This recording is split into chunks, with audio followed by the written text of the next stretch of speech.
This is what you usually see when you watch foreign correspondents reporting from the field. A journalist dodging bullets in a war zone, or talking to refugees in a camp, or traipsing through some thick jungle. The person you rarely see is this person, or this person, or this person. These are all fixers, usually local journalists who work behind the scenes to help foreign correspondents get their work done. Those were all fixers I've worked with in the past, and they've done everything from serving as translators to setting up hotels, arranging for drivers. Sometimes they'll help set up interviews with people who might be reluctant, or get us access to places that might be hard to access. They can read social cues in a way foreigners usually can't, and they can tell you if they think someone might be lying, or if a crowd on the street might be turning violent. Fixers often know a lot more about the place and the topic than those of us who have parachuted in for a couple of days or weeks or even months from places like New York, London, or Toronto. But they rarely get any kind of public credit. Every once in a while, the fixer's existence is acknowledged, usually in stories about fixers, in books, graphic novels, or movies. In the new film Whiskey Tango Foxtrot, Tina Fey plays a real-life foreign correspondent in Afghanistan working with her fixer Farouk, who gets her out of all sorts of jams. This is a scene from The Killing Fields, which was about the real-life relationship between a foreign correspondent and his fixer Dith Pran, who became a victim of the Khmer Rouge. These images capture the essence of the relationship between foreign correspondents and fixers. We're the us, they are the them. We usually leave and go back to the comfort and safety of our homes. They stay there. We get the credit for the stories, and their names are usually hidden from the public. So let me back up. Why do journalists use fixers, and why are fixers willing to be used? Well, it's a prudent business decision for news organizations. A foreign correspondent's time is valuable, and getting a local journalist to do their bidding just speeds things up, and it's efficient. They can open doors, speak the language, and keep the reporter safe. For the fixer, it's usually a great gig. Foreign news organizations often pay many times what local news organizations pay. I know fixers who paid their entire month's salary or their kids' school fees with a single day of working with a foreign correspondent. So it seems like a win-win for everyone. Foreign reporters are able to do their work safely and effectively. Local reporters get paid well. So why am I here talking about fixers? Well, one of the rules I go by as a journalist is that if someone is hiding something from you, there's often a good story there to be told. And it occurred to me that we, journalists, are hiding fixers from you, the public. Why? And what are the risks of hiding how we really do global journalism? Well, one of the challenges of using fixers is that we often don't know who these people really are or what their motivations may be. I've worked with fixers who've turned out to have political affiliations or business ties with story subjects or were connected to NGOs.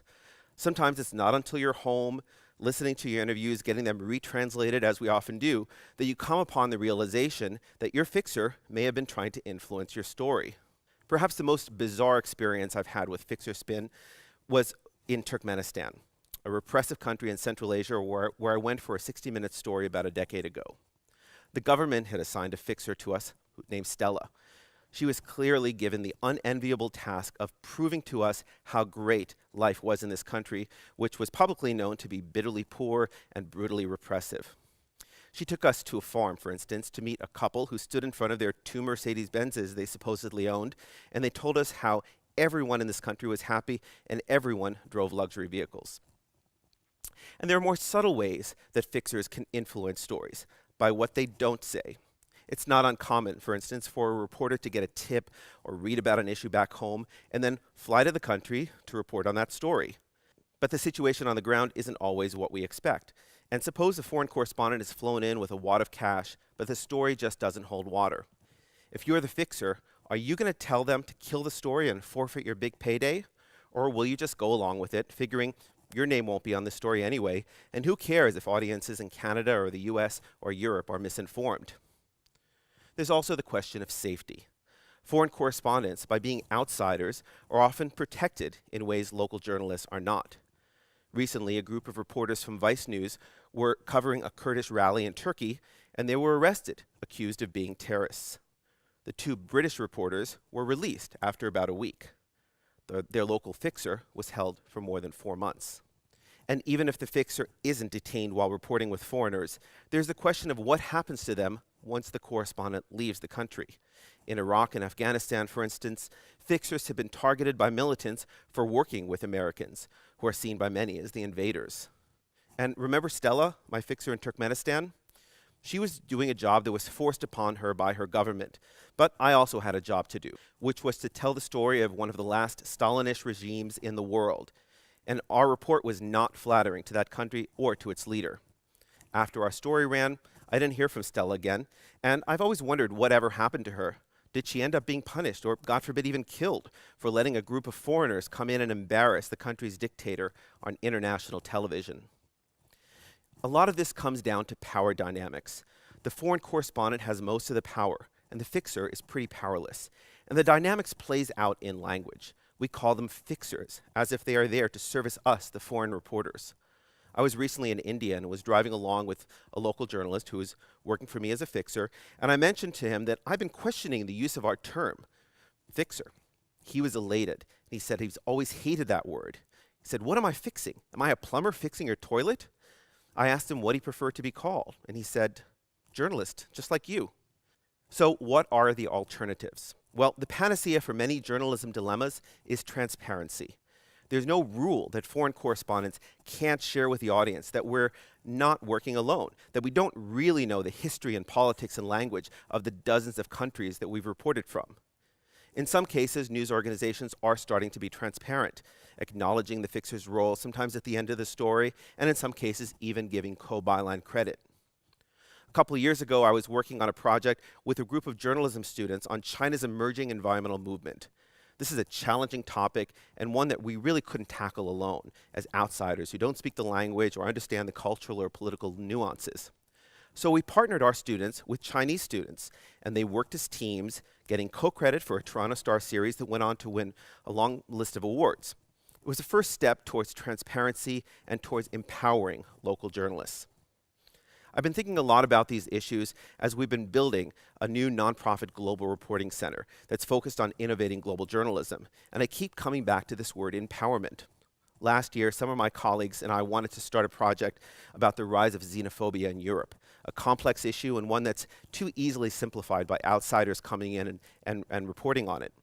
So instead of sending in foreign correspondents to report on the growing tension with immigrants, hostility towards Muslim citizens, the resurfacing of anti-Semitism, and the ongoing tensions and violence against Roma people, we decided to empower people from these communities to tell their own stories.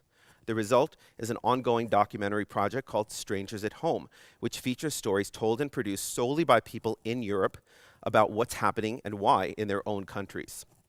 Another project we recently launched is in partnership with a group of Somali journalists who are wearing body cameras for several months to document life in Mogadishu from their perspective, through their own eyes, to give the outside world a window into the political and security chaos in their country.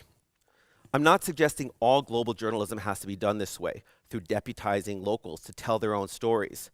There often is value in sending in an outsider with an outside perspective, often with real clout and with name recognition, to bear witness, with the help of a fixer, to events unfolding in distant corners of the world. But it doesn't always have to be done this way.